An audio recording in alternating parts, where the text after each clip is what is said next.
Understandable to have a blanket over all the windows in order to stop people from taking a gruesome picture. And it's hard, though, to find examples of that. It's impossible to find examples of where the blanket was used to cover the body up. That makes zero sense at all, when you should have hauled the blanket back a little bit further to cover up all the windows, because a lot of people were going to take pictures.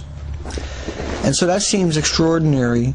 Just like the passenger tire, front tire is intact, the rear passenger tire is intact, the passenger side mirror is intact, the driver's side rear tire is intact, the driver's side door skin is intact, and the mirror is on the car is intact. The front driver's side tire and A-frame is missing, along with the engine, which is about 150 feet behind it. Michael was traveling the same direction as that car, and you can actually see a lot of debris in the road between the motor and the crash up ahead at the top of the picture. In the center is where the crash was, 150 feet or so ahead.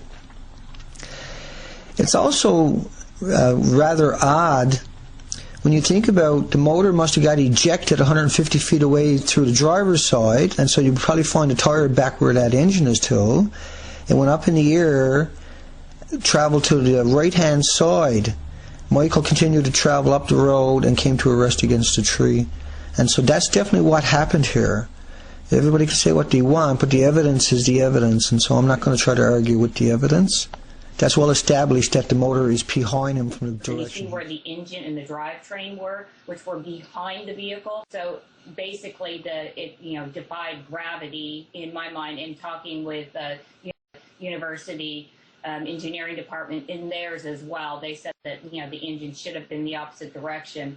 I couldn't have written a scene like this for a movie where the engine flies from the car, which was about 50, 60 yards up, right down here to this telephone pole.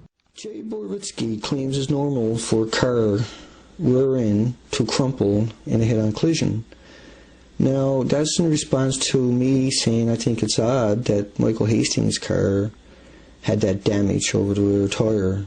So I'm going to show you Mercedes-Benz crash test, and I want you to tell me now, do you see any kind of damage forming anywhere along the side of the car? And that's a serious impact, folk. That's not a little tap, okay? That's just as good as what Michael Hastings done. And you don't see no deformity whatsoever. So Jay Borowitsky's and his 70 comments, there's something else going on there.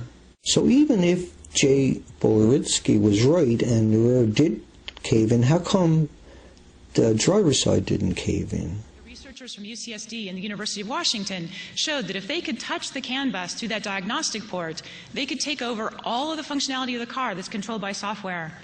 And in a modern automobile, that's pretty much everything. The brakes are controlled by software because of anti-lock braking. The acceleration is controlled by software because of cruise control. And in those fancy new cars that can park themselves, even the steering is under software control. As you can see, the driver does not have his hands on the steering wheel. The car is steering itself. And then for some undetermined reason, his car, he made a 60-degree turn directly into a palm tree, and then the car exploded. That's what the law enforcement LAPD is saying. And witnesses are saying that, no, they heard explosions before the car hit the palm tree, and it kind of rolled into the palm tree. Saw the sparks prior to him hitting anything. You just saw it at the bottom of the car. Sí, bastante desde que comenzó de la luz, porque pasó la luz. This scene reminds me of picking up a piece of stick out of a fireplace and waving it, and the fire will get a little tiny, but you get lots of sparks. But when you stop, the fire gets bigger, and that's what he says here. When it hit the tree, the fire got bigger.